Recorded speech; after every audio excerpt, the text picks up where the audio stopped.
Hi everyone and welcome to chapter 3 problem recording. In this recording we are going to discuss about problems. So I would urge you to pause the video where you can see the problem, try to solve it on your own and then look at my explanation. Okay. So pause it for the first problem, try to do it on your own, then we can proceed. So the standard deviation of monthly charge in spot price of a live cattle is 1.2. The standard deviation of a monthly change in future price of live cattle for the closest contract is 1.4.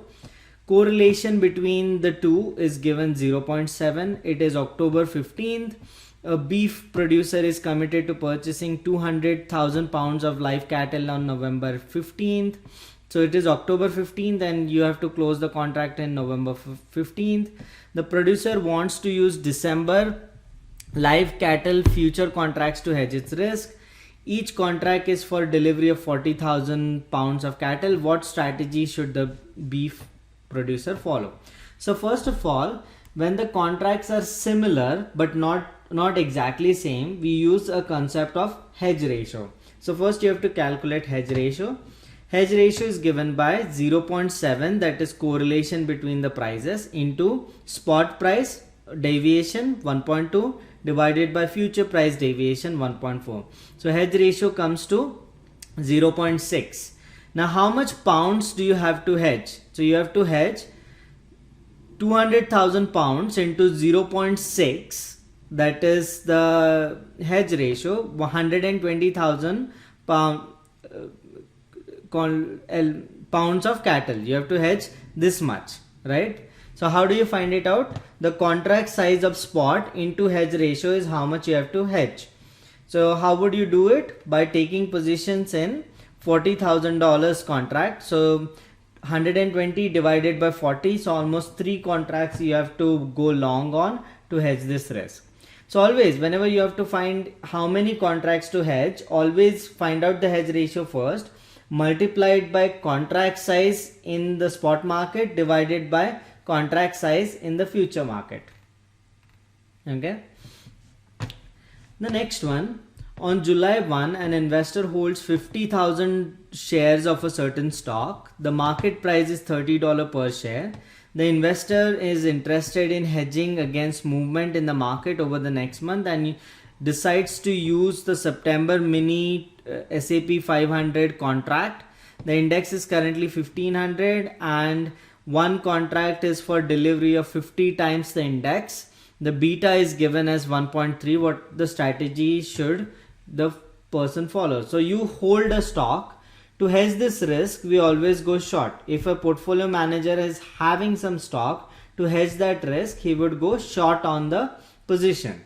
So how much short should you go? So it is given by beta 1.3 into contract size in spot, like how much stocks you have, divided by contract size in futures. So spot is 50,000 shares and the price is $30. So 50,000 into 30. Future is currently at 1500 and the multiplier is 50. So 50 into 1500. So if you solve this, it comes to 26 contracts. Next one, a trader owns 55,000 units of particular assets and decides to hedge the value of her position with future contracts on another related asset. Each future contract is 5,000 unit.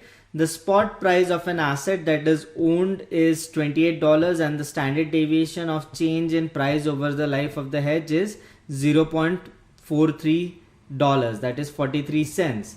The future price of related asset is $27. The standard deviation is given as 0.4. Okay, the coefficient of correlation is given as 0.95. So you have to find out hedge ratio. Hedge ratio is always correlation into standard deviation of spot divided by standard deviation of future. So let's see how to solve it. So it is 0.95, that is correlation, into standard deviation of spot, that is 0.43. So they have given spot standard deviation 0.43 and future standard deviation 0.4. So 0.43 divided by 0.4. So hedge ratio is 1.02125, right? So you are owning a stock. So whenever you own stocks, what position do you take? You take short position. When you want to buy a stock, you take long position. But whenever you are owning a stock, you take short position. What is the optimal number of future contracts when issues associated with daily settlements are not considered? So the optimal number of contracts when daily settlement is not considered is hedge ratio into 55,000 is the position that you have.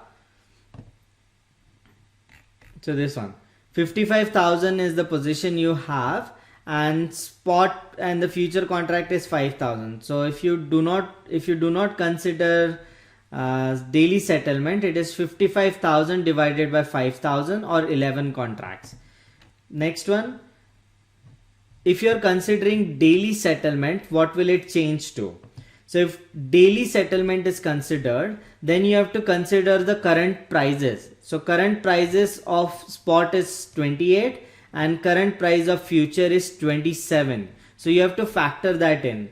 So the new way to do it is 0.95 into standard deviation of spot divided by future, 0.43 divided by 0.4, 1.75. So multiply it the same. So it comes, the hedge ratio is same. What changes is you will multiply 55,000 by 28 to find out position size in spot and divide it by position size in future. So 5,000 into 27. So whenever you are considering daily settlement, then you have to consider stock prices and index prices, or stock prices and future prices. Okay, if you're not considering daily settlement, then you don't do that. So 150,000, like 1 million, 1.5 million here and 135,000 here.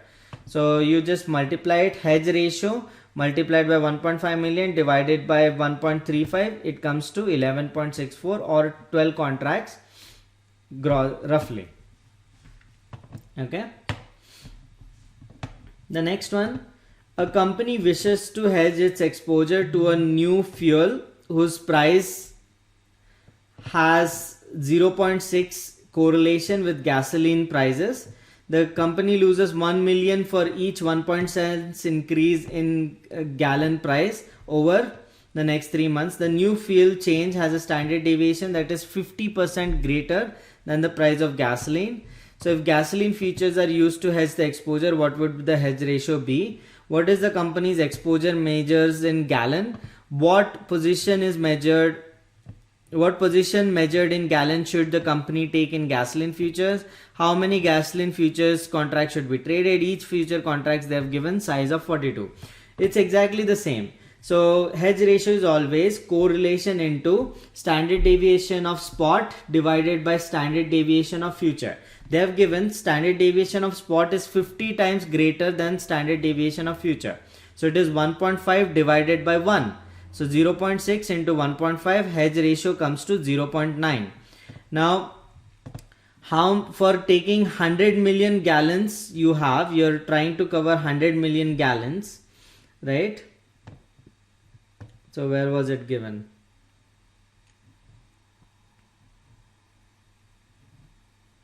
Okay, the company has exposure to price of 100 million gallons of new fuel. It should therefore take position of 100 million into 0.9 divided by 42,000. Right, 42,000 is the future contract. So always hedge ratio multiplied by size of spot you want to cover divided by size of future you want to cover. So it is 0.9 divided by 100 million divided by 42. So it is 90 million divided by 42. So 2142 contracts you have to hedge to cover the risk. Next one, it is July 16th. The company has a portfolio of stock worth 100 million. The beta of portfolio is 1.2. The company would like to use December future contracts on stock index to change the beta to 0.5, and the index future is 2000 and each contract is 250 times the index. How much position should the company take? And what should it do to change beta from 1.2 to 1.5?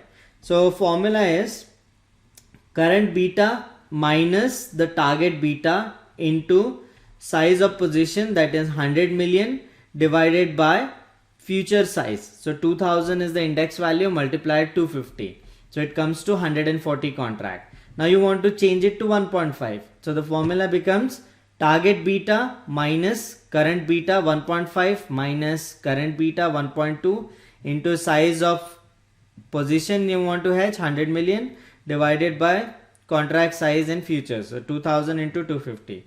So 140 contracts to reduce your beta. You have to go short. So when you want to decrease beta, you go short. When you want to increase beta, you go long. So you have to go short on 140 contracts to decrease your beta to 0.5, and you have to go 60 contracts long to increase your beta to 1.5. Okay. Now it doesn't matter if you screw up with form means signs. So I always remember it is target beta minus current beta into position size of futures, position size of spot that you want to cover, divided by contract value of future.